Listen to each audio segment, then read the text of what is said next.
भीष्म शर्षया पर 10वें दिन का युद्ध शुरू हुआ। आज पांडवों ने शिखंडी को आगे किया था। आगे आगे शिखंडी और उसके पीछे अर्जुन।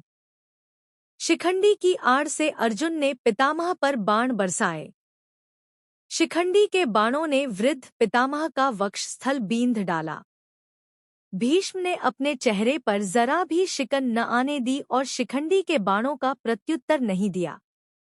अर्जुन ने जब यह देखा कि पितामह प्रतिरोध नहीं कर रहे हैं, तो जरा जी कड़ा करके उसने भीष्म के मर्मस्थानों को लक्ष्य करके तीखे बाणों से बींधना शुरू कर दिया।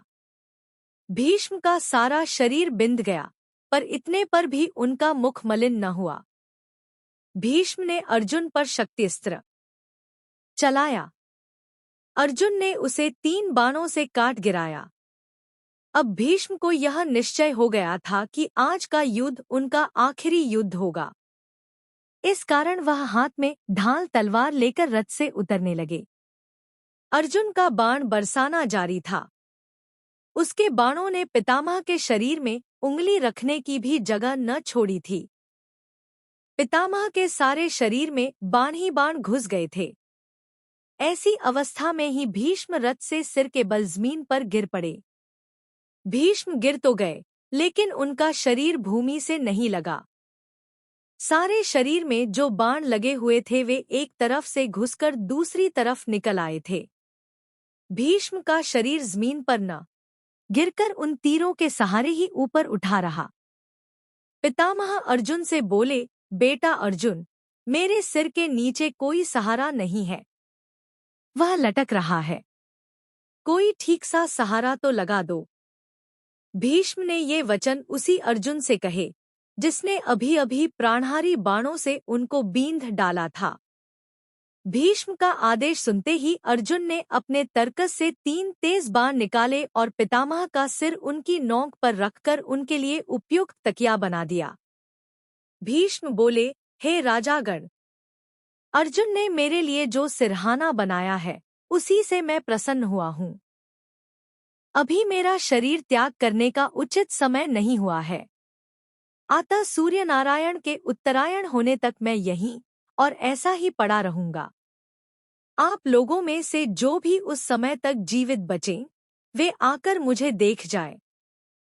इसके बाद पितामह ने अर्जुन से कहा, बेटा, मेरा सारा शरीर जल रहा है और प्यास लग रही है, थोड़ा पानी तो पिलाओ। अर्जुन ने तुरंत धनुष तानकर भीष्म की दाहिनी बगल में पृथ्वी पर बड़े जोर से एक तीर मारा। बाण पृथ्वी में घुसकर सीधा पाताल में जा लगा। उसी क्षण उस स्थल से जल का एक सोता फूट निकला और पितामह भीष्म ने अमृत के समान मधुर और शीतल जल पीकर अपनी प्यास बुझाई। वह बहुत ही खुश और प्रसन्न दिखाई दिए। जब कर्ण को यह पता चला कि पितामह भीष्म घायल होकर रणक्षेत्र में पड़े हैं, तो वह उनके पास गया। प्रणाम करके जब कर्ण उठा, तो पितामह को उसके मुख पर भय की छाया सी दिखाई दी।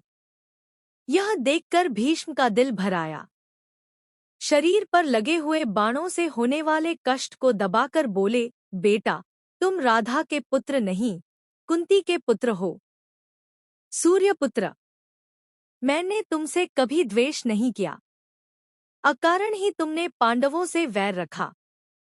इसी कारण तुम्हारे प्रति मेरा मन मलिन हुआ। तुम्हारी दानवीरता और शूरता से मैं भली भांति परिचित हूँ। इसमें कोई संदेह नहीं कि शूरता में तुम कृष्ण और अर्जुन की बराबरी कर सकते हो। तुम पांडवों में ज्येष्ठ हो, इस कारण तुम्हारा कर्तव्य है कि तुम उनसे मित्रता कर लो। मेरी यही इच्छा है कि युद्ध में मेरे सेनापतित्व के साथ ही पांडवों के प्रति तुम्हारे वैरभाव का भी आज ही अंत हो जाए। यह सुनकर कर्ण बड़ी नम्रता के साथ बोला, पितामह, मैं जानता हूँ कि मैं कुंती का पुत्र हूँ, लेकिन यह भी मुझे मालूम है कि मैं सूत पुत्र नहीं हूँ। लेकिन यह बात मुझसे नहीं हो सकती कि अब मैं दुर्योधन का साथ छोड़ दूँ और उनके शत्रुओं से जा मिलूं। मेरा कर्तव्य यही है कि मैं दुर्योधन के ही पक्ष में रहकर युद्ध करूं। आप कृपया मुझे इस बात की अनुमति दें कि मैं दुर्योधन की तरफ से लड़ूं।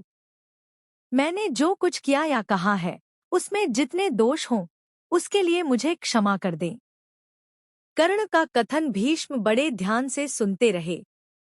उसके बाद बोले, जो तुम्हारी इच्छा हो, वही करो। भीष्म पितामह से आशीष पाकर कर्ण बहुत प्रसन्न हुआ और रथ पर चढ़कर युद्ध क्षेत्र में जा पहुंचा। कर्ण को देखते ही दुर्योधन आनंद के मारे फूल उठा। भीष्म के बिछो का जो दुख उसके लिए दुस्सह प्रतीत हो रहा था, अब कर्ण के आ जाने पर किसी तरह उसे भूल जाना उसके लिए संभव मालूम होने लगा। दुर्योधन और कर्ण इस बारे में सोच विचार करने लगे कि अब सेनापति किसे बनाया जाए। रीति से द्रोणाचार्य का सेनापति पद पर अभिषेक हुआ।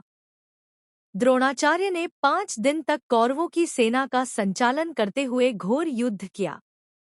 यद्यपि अवस्था में वह बूढ़े थे, फिर भी सात्यकी, भीम, अर्जुन, धृष्टद्युम्न, अभिमन्यु, द्रुपद, काशीराज आदि सुविख्यात वीरों के विरुद्ध द्रोणाचार्य अकेले ही भिड़ जाते थे और एक एक को खदेड़ देते थे। 5 दिन तक उनके हाथों पांडवों की सेना बहुत ही सताई गई। आचार्य द्रोण ने पांडव सेना की नाक में दम कर दिया। द्रोणाचार्य के सेनापतित्व ग्रहण करने के बाद दुर्योधन, कर्ण और दुःशासन तीनों ने आपस में सलाह करके एक योजना बनाई। उसके अनुसार दुर्योधन आचार्य के पास जाकर बोला, आचार्य, किसी भी उपाय से आप युधिष्ठिर को जीवित ही पकड़कर हमारे हवाले कर सके तो बड़ा ही उत्तम हो। दुर्योधन का उद्देश्य तो कुछ और ही था। दुर्योधन को यह भी पता चल गया था कि युधिष्ठिर का वध करने से कोई लाभ नहीं हो सकता। इसके विपरीत यदि युधिष्ठिर को जीवित पकड़ लिया जाए तो युद्ध भी शीघ्र ही बंद हो जाएगा और जीत भी कौरवों की होगी। थोड़ा राज्य युधिष्ठिर को देने का बहाना करना होगा, सो वह कर देंगे और बाद में फिर जुआ खेलकर सहज ही में उसे वापस छीन भी लेंगे। इन्हीं सब विचारों से प्रेरित होकर दुर्योधन ने द्रोणाचार्य से युधिष्ठिर को जीवित पकड़ लाने का अनुरोध किया था। लेकिन द्रोण को जब दुर्योधन के असली उद्देश्य का पता लगा तो वह बहुत उदास हो गए। इससे उनके मन में दुर्योधन के प्रति तीव्र घृणा उत्पन्न हो गई। मन ही मन यह सोचकर उन्होंने संतोष कर लिया कि युधिष्ठिर के प्राण न लेने का कोई न कोई बहाना तो मिल ही गया। पांडव तो द्रोणाचार्य की अद्वितीय शूरता एवं शस्त्र विद्या के अनुपम ज्ञान से भलीभांति परिचित ही थे। अतः जब सुना कि द्रोणाचार्य ने युधिष्ठिर को पकड़ने का निश्चय ही नहीं किया है, बल्कि प्रतिज्ञा भी की है, तो वे भी भयभीत हो गए। सबको यही चिंता रहने लगी कि किसी भी तरह युधिष्ठिर की रक्षा का पूरा प्रबंध किया जाए। द्रोण ने अपने सारथी को आज्ञा दी कि रथ को उस ओर ले चलो जिधर युधिष्ठिर युद्ध कर रहे हों। युधिष्ठिर संभले इससे पहले ही द्रोणाचार्य वेग से उनके निकट जा पहुंचे। धृष्टद्युम्न ने 1000 चेष्टा की, परंतु वह द्रोण को नहीं रोक सका। युधिष्ठिर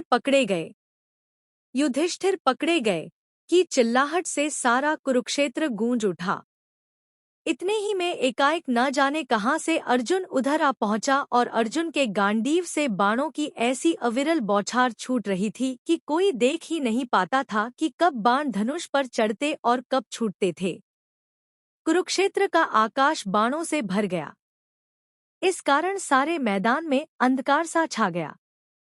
अर्जुन के हमले के कारण द्रोणाचार्य को पीछे हटना पड़ा। युधिष्ठिर को जीवित पकड़ने का उनका प्रयत्न विफल हो गया और संध्या होते होते उस दिन का युद्ध भी बंद हो गया। कौरव सेना में भय छा गया। पांडव सेना के वीर शान से अपने अपने शिविर को लौट चले। सैन्य समूह के पीछे पीछे चलते हुए कृष्ण और अर्जुन अपने शिविर में जा पहुंचे। इस प्रकार 11वें दिन का युद्ध समाप्त हुआ।